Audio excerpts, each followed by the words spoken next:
Now Monitor brings you Meet the Press, the prize-winning interview program produced by Lawrence Spivak.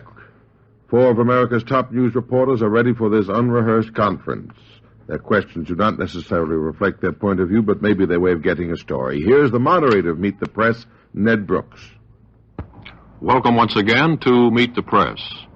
Our guest is the Prime Minister of Cuba, Dr. Fidel Castro. His liberation of the island from President Batista has been described as a legend of daring and determination.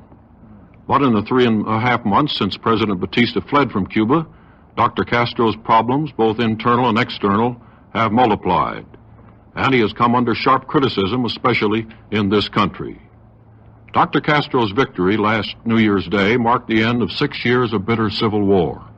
It began with the unsuccessful uprising of July 26, 1953, and continued with heavy odds against Dr. Castro and his small band of fighters.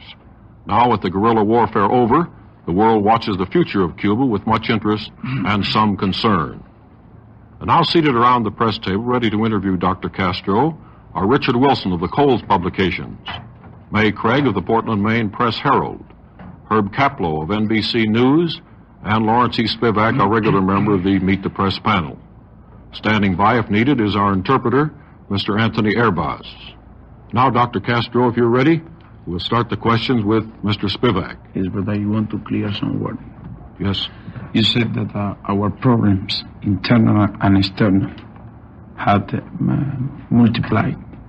And really, it is not so. Not so. Remember that only 3 months ago we finished the war. And I am here in the United States after 3 months, and I think to be here 15 days. If we had difficulties or problems in Cuba, it would be impossible. I think, Dr. Castro, the best way to get into that is through the questions. We can clear up some of those points as we go along. Yes. Mr. Spivak. Dr. Castro, an American magazine published a story this week which says that Dr. Castro really hates America. Will you tell the American people how you feel about the United States? Why am I going to hate to the people of the United States? I don't hate anybody, including my enemies, those who has been my strong enemy in Cuba. I don't hate them. Marty, our apostle, taught us not to hate. That is untrue at all. Well, are you saying that you don't hate your enemies and you really, don't hate us either? Yes, not to the public, to the people of the United States, sincerely. But I think about the citizens of the United States that they are very nice and noble people. I see in Cuba, I see here, you are young boys, girls, newspaper, reporters, doctors, everybody really nice people. That is my impression. If I would think in other way, you can be sure I would say here. Dr. Castro, recently you were quoted as saying that you were neutral between the United States and the Soviet Union. And this has bothered many, many Americans, as you know. Do you mean by that in the struggle that is now going on between communism and democracy, you are neutral and don't care who wins? Did you mean that? No. That was the interpretation that we are giving to our words. It was in some time when somebody tried in a public meeting to show to our government the line to follow. And it was present not as a matter of principle, but as a matter of fatalism. And really, I am against all kind of fatalism. Fatalism. Do you understand? And it was interpreted as a declaration of neutrality, because I said that we were not prepared for war. And it was not untrue. I said only the truth.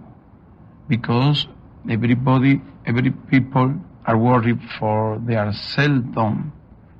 And I have the right of being worried for our seldom too. Was the word, not a declaration of neutrality. In the last meeting with the editor, somebody asked me, and I said that Cuba had some international compromise, and that compromise were not denounced, and that we keep that international compromises. I cleared that question. But if you want to clear more, you can ask me. I want to know where your heart lies in the struggle between communism and democracy. Whose side? Where is your heart and where is your feeling? Really, saying that democracy. Democracy is my ideals, real. But many people used to call democracy seeing things that are not democracy. Democracy have some failings, not the idea. Those who use some of those who use democracy were. I am not communism. I am not agree with communism.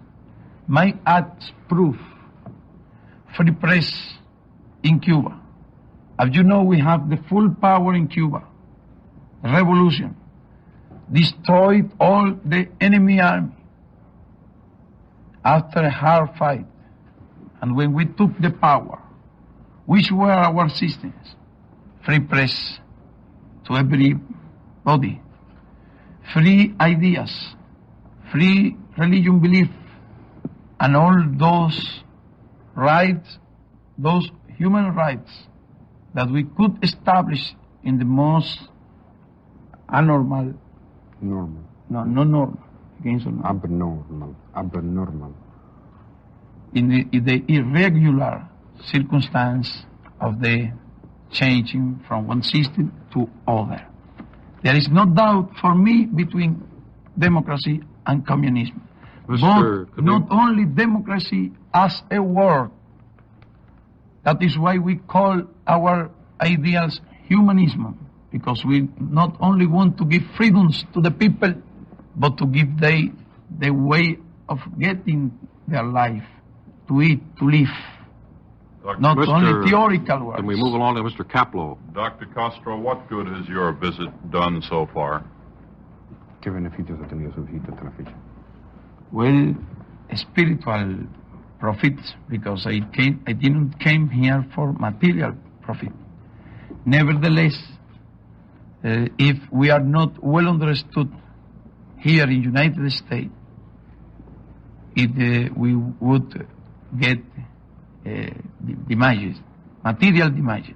Do you think you now better understand the United States from your few days here? I believe that here in the United States, the people and everybody and the government are going to understand us better. It is good not only for Cuba. It is good too for the United States. Have you reached any sort of understanding or agreement with American officials? Not understanding, because as you know, I came not as an officer traveler. I was invited here for the Editor Association, and I have reached honor here of official honor. Well, have but you my discussed... visit was not an official visit. Have you discussed any sort of trade agreement? Well, I think that in first place, it was necessary to clear several concepts about our revolution. Fair place, it was necessary to speak to the public opinion of the United States.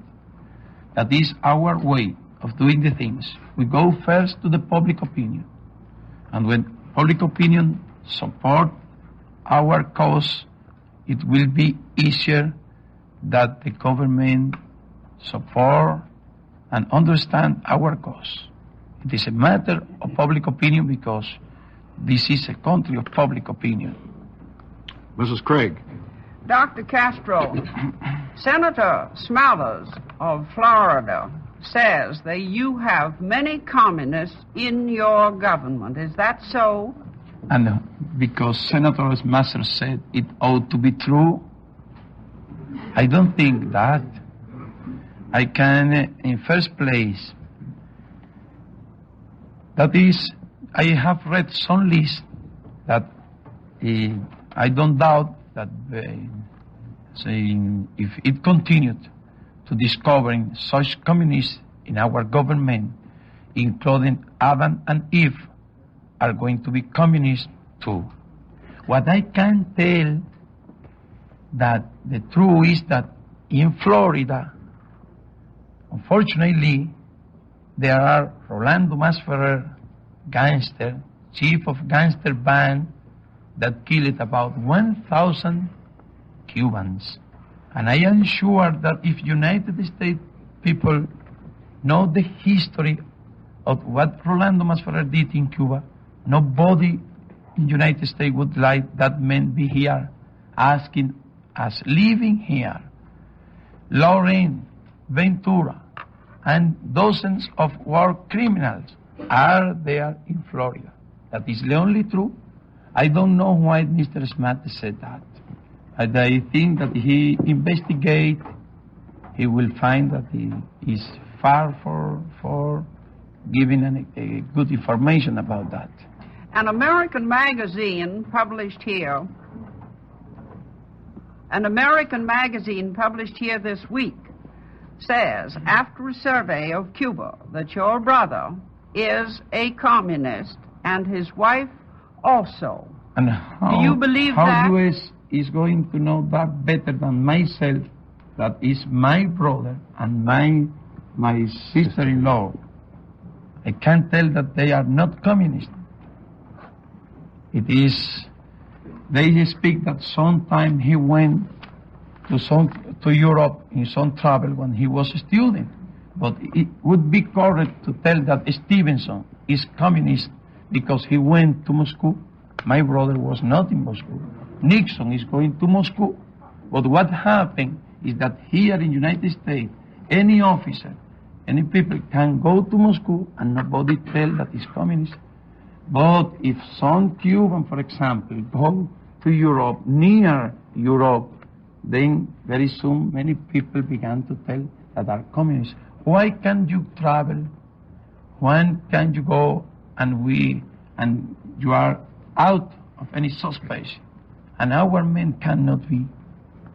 We have been deceived in this country and have had communists in our government. Are you sure you have none in your government? Well, that is another thing. To be sure, it is possible that there be someone, and someone fighting the war in Cuba.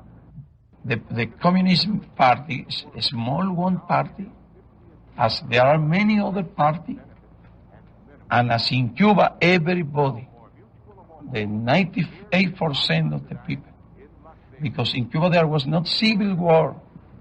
Civil war was here, for example, in the United States, some part of the nation against other part.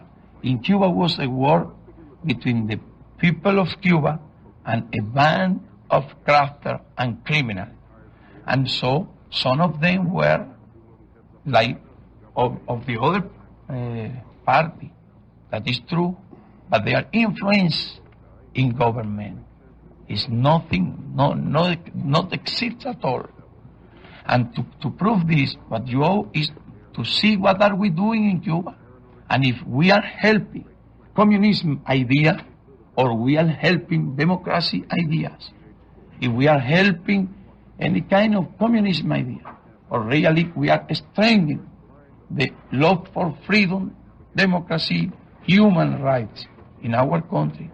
That is what you, the reporter, ought to investigate. not to write the first thing that can be heard, because that is not good way for earning friends, because nobody can earn friends without understanding. Nobody can earn good friends attacking or writing the first things. You have the same duty that we have in making the sport of understanding. I came here, nevertheless, my duties in Cuba for the best understanding. I hope you in the United States do the best too for this understanding. Mr. Wilson.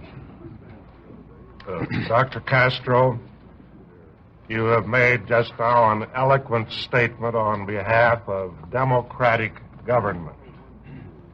When do you intend to have an election in Cuba? Oh, you can be sure I am the man most interested in one election. Because for me and for our minister, power is only sacrifice. Power is only job. What we want is to get as soon as possible the condition for free election. How long will that take? Is not in any condition more than 4 years. In any condition. Why do you have to wait 4 years? Oh, I am going to ask you, for example, why United States intervention in 1906 endured 3 years? Why did you need 3 years? And there was not a revolution. This is a revolution. We have to attain many problems. We are working. As more people help us, more we be understood, more fast we can to solve our problems, and more fast will be the election, because we are the most interested in them. The most interested, you can be sure that. What happened in Cuba? 700,000 unemployed. Our work now is to seek employment for that man. We have to establish about 10,000 schools in Cuba, hospital for all those people that need. Because in the past in Cuba, when there was not dictatorship, there was either real democracy. Because politicians went for the streets, for the country, buying votes, offering money to those who were unemployed, offering bed in the hospital, offering place in the schools, offering to buy the vote. There was a lot of corruption. Real democracy is not possible over hungry people, because corruption disrupts democracy. Real democracy ought to be established over social justice, with employ for everybody. Let me interrupt you, Dr. Castro. What kind of a government will you have for the next 4 years? Is it to be a dictatorship? Or How? what? Why dictator? There is a council of military, and the public opinion. Cannot be any kind of dictatorship. This is a provisional government. There was not Congress, because there was the Congress, Batista, congressmen, yes men. There was not judicial power. We have to restore first the executive power, the government, then the justicial power. Judiciary. There is the judiciary, 2 powers. The third power ought to be the Congress in a general election. And we need time. There are 2 powers. Government and judiciary. And next step will be the general election to establish the 3 powers of the state. And you ought to think this is a government of public opinion. No one who hears the public opinion and be enough carefully of hearing the public opinion can be any time dictator. Do you now promise the people of Cuba a free general election in 4 years? Before? In 4 years. Ahora sí, ahora promete que dentro de 4 años habrá elecciones libres en Cuba. Well, I have promised to my country. I have said that as soon we advance, we will have free election. And our wish is that they be as soon as possible. It is a matter of our own conscience. Mr. Spivak. Dr. Castro, first you said you would hold elections in 1 year. Then you said 18 months. Then you said 2 years. Now you say 4 years. No. Has anything happened to postpone it? 2 years. 2 years. We said that we were hoping to give the election in 2 years. But it means that ought to be exactly, if we need 1 year more, 1 year and a half more, if we need. But you can be sure that if we advance, as we are advanced, we will give the election as soon, very soon. I cannot tell exactly number of months because I am not supposed to know which difficulties we are going to have. You know how Batista left the country without almost reserve. You know, Dr. Castro, you yourself have said that a free election is the very heart, the very most important thing about democracy. yes, And don't you think the Cuban people will be Yes. ready for democracy Well, for 4 years? yes, but you cannot impose to the people the free election if the people doesn't want.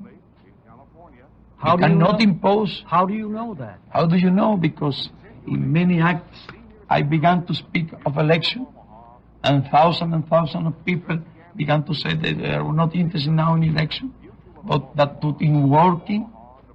You can see that. Suppose they say that after Well, 4 I am years. defending in the public opinion of my country the election. I am the defense of the election. Do you know why? Because people was unfortunately accustomed to politicians that never did anything for the people, and now they are happy, and we are defense. You can be sure about it. We are the first defense because are the most interesting in finish this job. That is a very hard job for us because this is not business. We lost money here in power. My salary is $800. And the first thing we did when we took power was to lower the salary of the minister. If I write now the history of revolution, if I be writing now books, you can be sure I would got millions possible of dollars for the interest that there is in Cuba and in all America about those matters. Nevertheless, I am working for a low salary in the power. I am the most interested in finish as soon as possible the government because I like to have time to read, to study, to hear music, and to do what you do at the weekend. Mr. Kaplow. Mr. Prime Minister, what do you intend to do about the rest of the people who are charged with war crimes and political crimes? ¿Qué piensa hacer con el resto de la gente que se les acusa de guerra, de crímenes políticos? Hundreds Crímenes de guerra. have seen, more than 1,000 have been exonerated without proof. And the trials are finishing in Cuba. When do you think they'll be finished? Well, it's justice, ought to be justice. You cannot hurry up very much.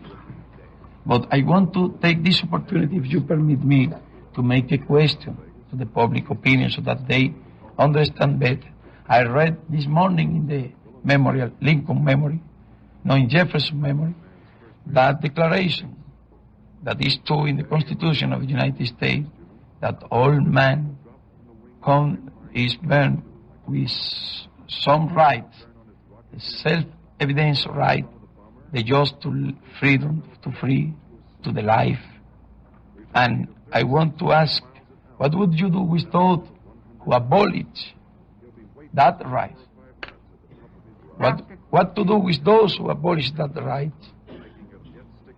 That is a question that I want the public opinion, United States, do. Mrs. Craig. Dr. Castro, what right do you have to tell other Latin American countries what kind of government they shall have and whom they shall have for presidents? Why do you want to throw them out of Haiti and Panama and Dominican Republic? No, the right to tell, the right to speak about in the same way that you in the United States speak about democracy. I in the same way speak about democracy because I believe in democracy, and I think that it's not just that some country be under blood tyranny, like Santo Domingo and another country. That is an ideal. Sir, do not a fire, not an intervention. I am against all kind of intervention in the internal matter of other countries, because we, the Latin American country, we are a long time struggling for the principle of no intervention. Do you not allow people in your country to plot invasions of other republics? What I know, that our doors were open for all the political exiles. That is what I know, and it is just. Dr. Castro, I'm sorry I'm going to have to interrupt. I'm sure the panel has many more questions. Thank you very much, Dr. Castro, for being with us, and our thanks also to our interpreter, Mr. Anthony Airbos. Monitor's thanks to Dr. Fidel Castro, Prime Minister of Cuba, and the members of the Meet the Press panel for a stimulating and enlightening half hour. Meet the Press, produced by Lawrence Spivak. Now this personal word, if we may. This past week, we've celebrated National Library Week, and what better time is there than now to explore the many adventures your library holds for you and your family? Of course, you're aware that your library contains many books. Do you realize that many of these are the newest books, plus the latest magazines, plus the daily newspapers, to offer you a complete cross-section of current events in the world today? You really owe it to yourself and to your country to be well informed. You also owe it to yourself to have a little fun. Why not rediscover the fun of reading? Take another good look at what your library holds. Remember, it's your key to knowledge, to travel, to adventure, and to fuller life. All available to you free of charge. Bear in mind that your library, no matter how fully equipped, just sitting there can do nothing for you. You must take advantage of it. So wake up, visit your library, and read. Well, there's 5 minutes of news coming up, then Monitor continues. For me, for this week, the clock's run out, so this is Ben Grauer saying it's nice to rejoin you again at Monitor. Till next week, thank you, and good night.